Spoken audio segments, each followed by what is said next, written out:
Hello, good evening indeed, and many thanks for joining us here on Rwanda Television News. We hope you had yourselves a very productive week. Now, top of our edition tonight, these are our headlines. The Parliament's Chamber of Deputies is going to establish a special commission to analyze in depth the problems of insecurity in the region where Rwanda is located. According to the Managing Director of International Monetary Fund, Kristalina Georgieva, the reason why Rwanda is at the top of the countries that are beneficiaries of the fund from IMF is because it has the political will in making decisions that are beneficial to the country.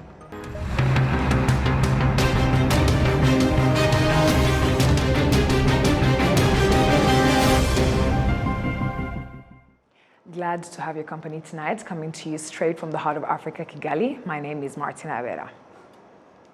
Now, starting off, President Paul Kagame has received a delegation from Kent State University, led by Dr. Marcello Fantoni, Vice President for Global Education, for discussions on strengthening existing academic partnerships. Kent State this week inaugurated a center at the University of Rwanda. President Paul Kagame has also received Honorable Robert Dussey, the Minister of Foreign Affairs of Togo, who delivered a message on behalf of President Faure Gnassingbé.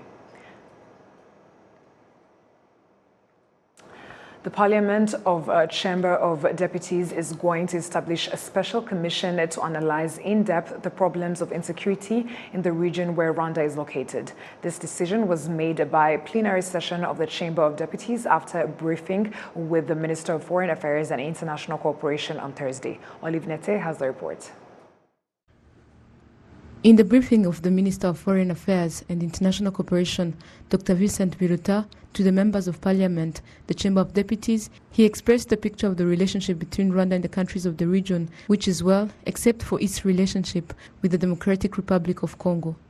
Meanwhile, the Democratic Republic of Congo has been doing provocative activities against Rwanda, where its fighter jet has violated the airspace of Rwanda for 3 times, and in 2022, the FARDC Congolese army, in collaboration with FDLR, also fired rockets into Rwanda's territory for 3 times, causing a lot of damage.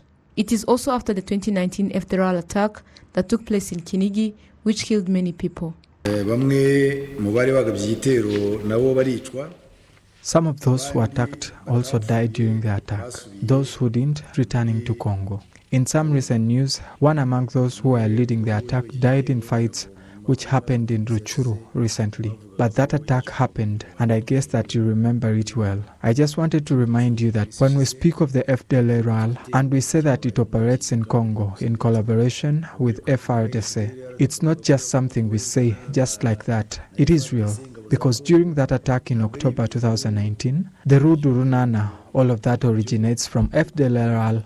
FDLR attacked people in Kinigi, and 15 had lost their lives and other 14 were injured, and also property was damaged. The government of Congo often accuses Rwanda of supporting the M23 armed group, which it calls terrorists, and says that its members came from Rwanda and should return there. It is something that the Minister of Foreign Affairs and International Cooperation, Dr. Vincent Biruta, pointed out that has roots in colonialism, but also compounded by bad governance in the Democratic Republic of Congo. Hari uduce twari tw'u Rwanda ubu tubarizwa muri Kivu zombi twegetswe kuri Congo. There are some of the areas that were for Rwanda that are currently part of Kivu in Congo, and it was confirmed in the meeting of Brussels in Belgium on the 8th of February 1910. And it was together with Germany that they colonized Rwanda and Tanzania, and then Belgium colonized Congo, and the United Kingdom which colonized Uganda and Kenya. And the resolutions of that meeting were immediately implemented on the 14th of May 1910, and every colonizer took a part according to how they wanted to do it. But what resulted in that is that people speak Kinyarwanda that remained in Congo and others in Uganda. And after the genocide against the Tutsi, there are some of the ex-FAL and many Interahamwe militias who fled to Congo, and also they took many Rwandans as hostages. And because many of the ex-FAL and Interahamwe militia fled to Congo, they made the ideology of discrimination and divisions wide, and they also tried to show that The enemy is not those who speak Kinyarwanda, but Tutsi who speak Kinyarwanda. All of this led to various defensive fights, and those who were rejected by the government and were constantly being killed and persecuted found a way to fight for themselves because the government was not concerned about them. bakabona batotezwa bagiye bakora imitwe yo kwirwanaho kubera ko nta leta baririraga ngo batabare. To assure the parliamentarians and Rwandans in general that while the government of Congo continues its provocations, Rwanda is ready to protect its sovereignty and the safety of its residents. Deputies expressed their opinions, revealing that the parliament should decide on the current issues between Rwanda and the DRC and that a committee of deputies should be established to investigate this issue in depth. The parliament's Chamber of Deputies decided to establish a special commission to analyze in depth the issues of insecurity in the region where Rwanda is located, but its members and detailed responsibilities will be announced in the coming days. Olive Nete, RTV News. Thank you, Olive, for that report. And according to the Managing Director of the International Monetary Fund, Kristalina Georgieva, the reason why Rwanda is at the top of the countries that are beneficiaries of the fund from IMF is because it has the political will in making decisions that are beneficial to the country. She has more. On the second day of her visit to Rwanda, the Managing Director of the International Monetary Fund, Kristalina Georgieva, pointed out that Rwanda's process in speeding up the decision-making process, which lead to its development, is what makes it come at the forefront among the countries that are supported by this financial fund. She reiterated on this during discussions held with various investors that invested in projects that are environmentally friendly. Why it is very important for me to meet with green entrepreneurs? Because we know that we will win or lose the climate fight depending on how fast we mobilize private finance, both domestically and from international sources in emerging markets and developing economies. If we fail during this decade to mobilize finance on a very large scale, and we know the numbers are in the trillions, then we fail to deliver carbon emission reductions and adaptation to climate change for ourselves, but most importantly for the next generations. There is no room for this failure. We must succeed. So, what do we think? Rwanda being one where, when commitments are made, it is delivered on their commitments. Rwanda can be this bright spot, bright light for Africa, for the rest of the world to follow. Rwanda recently received $315 million for climate resilience projects. Some of the business people who invested in projects that preserves the environment say that they expect much from this. The challenge we are facing is access to finance, because there are a lot of money for to fight the climate change. Challenge is that the conditions to access this money are very tough, so we cannot access it. So we are really battling to see how they can alleviate the condition to access this finance. The most important thing is that these are projects that requires a very big capital. That's why we are already working with various financial institutions, such as Development Bank of Rwanda, so that the money provided by this fund through various institutions, we can also access it for developing our businesses, so that it can be easier for us to access finances. Dr.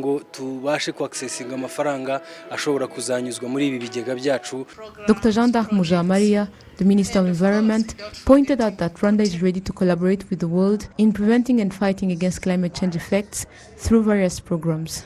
We thank you very much, Your Excellency MD, to have chosen Rwanda for this facility and for this grant.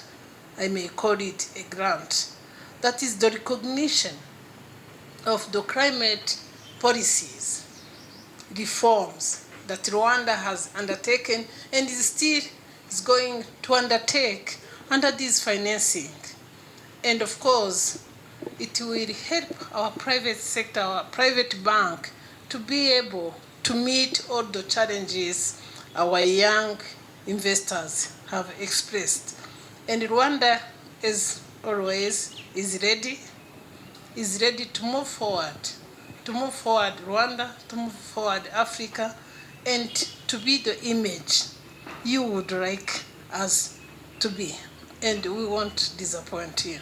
The managing director of the International Monetary Fund, Kristalina Georgieva, also visited the Nyandungu Eco Park and also held discussions with young people who contribute in preserving the environment. According to Vuningoma Faustin, who is also working on projects that are environmentally friendly, meeting with the managing director is of a great importance to entrepreneurs in the field. Ikigega mpuzamahanga u Rwanda uko byagenda kose kimwe mu byo rugomba kubona n'inkunga. As it is an international fund, it is understandable Rwanda needs to receive funds either by donation or by giving loans that will be paid after. But we need both, and it will be beneficial to Rwanda. Another good thing is that she has good perception on Rwanda, and she saw the way of the country in making it happen. And we as residents, we should be happy for the country's achievements. And what is more to that is that the generated funds are used in projects that are beneficial to the population in regards to fighting climate change effects and building the capacity to fight these shocks. The managing director of the International Monetary Fund was content on the achievements made by Rwanda so far, which is beyond what she expected. She commended Rwanda for its efforts to support people with climate resilience projects. Very clearly, you operate in a country that has conducive environment for greening the economy. Very clearly, policies are directed to help you succeed. But I'm sure that you can think of even more to be done. So my first question to all of you is, what more can be done to remove obstacles for you to succeed? Rwanda tends to be first for us multiple times. First country where we came up with non-financial policy arrangements. So you don't need to borrow money, but you do need support for your reforms. So let's work together on that. When COVID hit, we mobilized our emergency financing instrument. Rwanda was the first in Africa to tap into it. Rwanda needs at least $11 billion to be used between 2021 and 2030 to reduce 38% of greenhouse gas emission. Olive Nete, RTV News. Thank you, Olive Nete, for that report. And now, the Managing Director of the International Monetary Fund, Kristalina Georgieva, concluded her 3-day work visit to Rwanda. And I'm very pleased to see that Rwanda is performing well above the average for Africa. We project a growth rate of 6.2% for this year, 7.5% for next year. And while this is 1.7% less than we projected before the pandemic, it is still way above the average for Africa. I see tremendous potential in our partnership on integrating climate in Rwanda's development plans, and am very pleased that our Resilience and Sustainability Trust is delivering for Rwanda as the first country in Africa to benefit for it. I had the chance to meet with entrepreneurs, with young people, and to visit areas of great interest where protection of nature takes place and where the boom of the economy is geared in the economic zone here. And all I can say is that Rwanda has the foundation for prosperity that is based on investments in education, excellent infrastructure, including digital infrastructure, and above all, strong institutions and rule of law. So, thank you. We also discussed the newly initiated RST, Resilience and Sustainability Trust Fund, which will help countries to implement their committed climate actions. We are happy that Rwanda was the first country to access this fund. This is linked to our new program, the policy coordination instrument, and we are very much committed to deliver on both programs.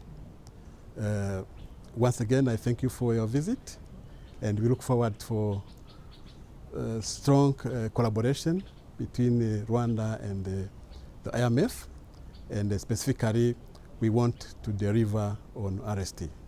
I thank you. The Prime Minister of Rwanda, Dr. Edouard Ngirente, points out that among what Rwanda has put efforts into is changing the perception of those who think that agriculture sector is for poor people and that it does not generate income. The Prime Minister reiterated on this during discussions of Dakar 2 Summit on Feed Africa, Food Sovereignty and Resilience. Day 2 discussions of the Dakar Summit reiterated on the priorities for food and agriculture transformation.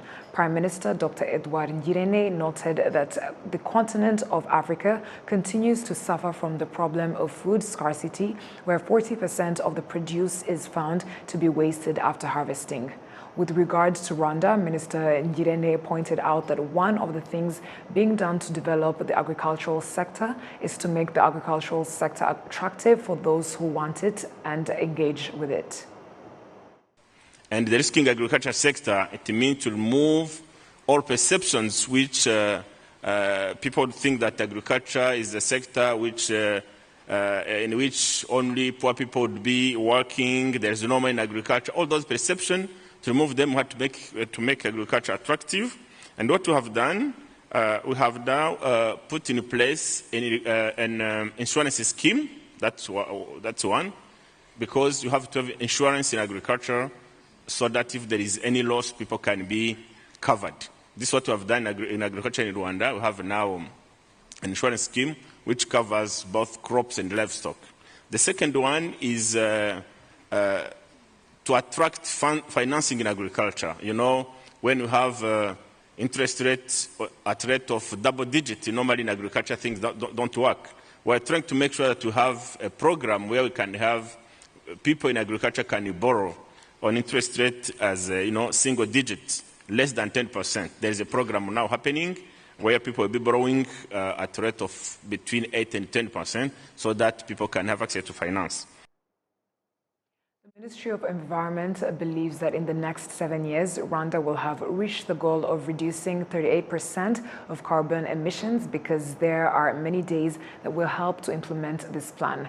Economists and environmentalists point out that if efforts are put into solving the problems caused by climate change, there will still be opportunities in the economy. Jessica Agasaro has more.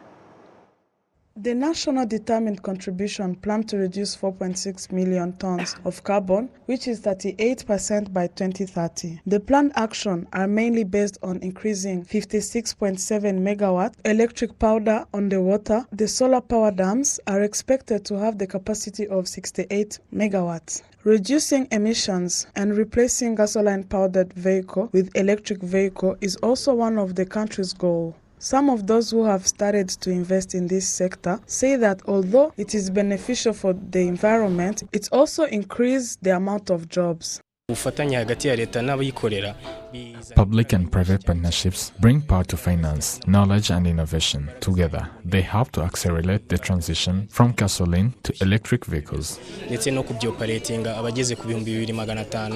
total of 45 projects are being implemented, which are in agriculture, transport, energy, housing development, waste management, water conservation, forestry, environmentally friendly fuel, and others. Environmentalists say that implementing efforts to respond to the challenges of climate change is the most sustainable solution to the problem. If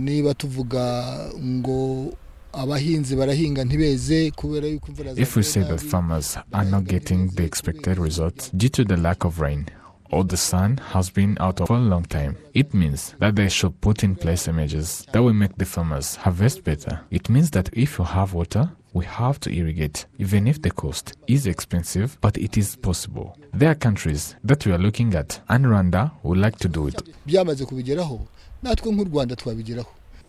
One of the major projects being implemented is to accommodate the community in dealing with the effect of climate change in Gicumbi region in the northern province, Green Gicumbi, and in the Mayaga section in the southern province, Green Mayaga. Economists emphasize that the decision taken by the country of the world in the preservation of the environment provides opportunities for investment. ejo bundi muri Montreal muri Canada isi yemeje yuko igiye gukata 50% y'ibijyanye n'imiti mvaruganda n'ibindi byose byangiza. The other day in Montreal, Canada, the world agreed that there are going to be a 50% reduction in chemicals and fertilizers used in agriculture. What should be the lack in composting? In terms of construction, all the new electrical systems should be adopted early and put into production. Kanafasha ahubwo isi guhinduka iba nziza. Rwanda emits 0.003% more carbon dioxide than other countries in the world. The Minister of Environment, Dr. Mujawamariya Janda, expresses confidence in achieving the country's goal of reducing emission by 38 in 2030. Izingiro ry'ibyo dukora byose mu Rwanda n'umuturage. The result of everything we do is for the community and we return to the environment. I am confident because there is no sleep, no work hours. The direction we are in is good. I have no worries that we will achieve it in the next 7 years. Although the developing and poor countries, especially those in Africa, emit 4% of the greenhouse gas emission, it does not prevent the countries from being the first to face the effect of climate change. Often, the rich countries do not actively participate in the repair of the damage, and the money allowed is not given properly. Jessica Agasaro, RwandaTV News.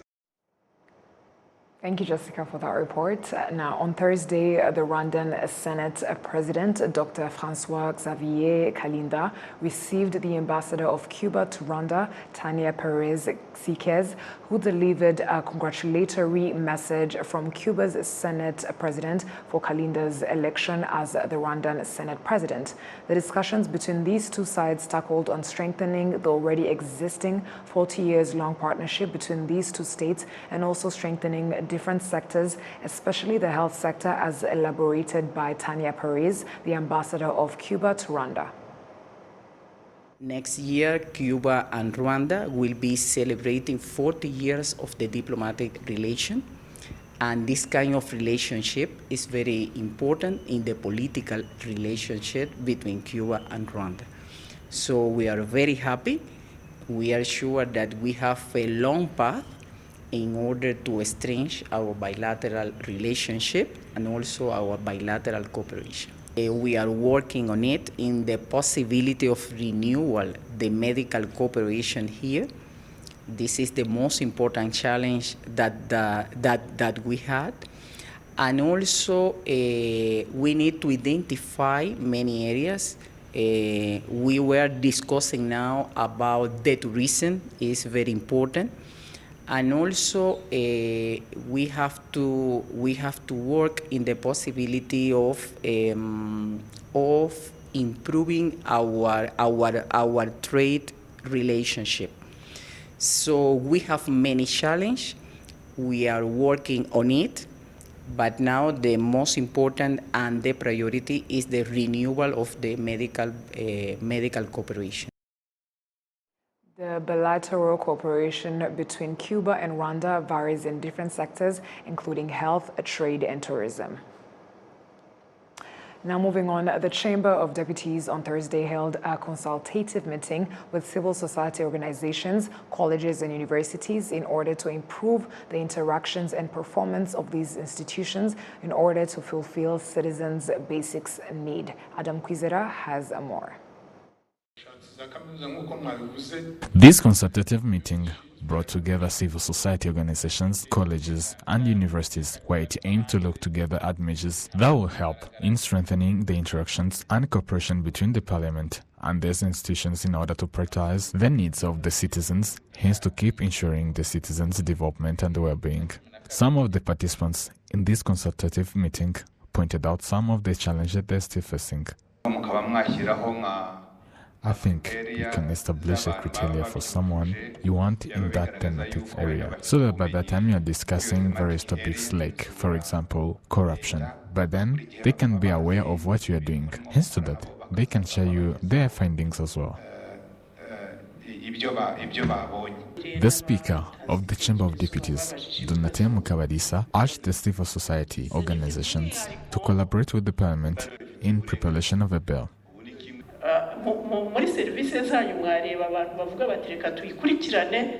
In your services, you can choose some people who can make follow-ups on some bills, so that in all periods you can have time to analyze those bills and then share to us some ideas related to that. Meanwhile, this is for you to understand what we want from you.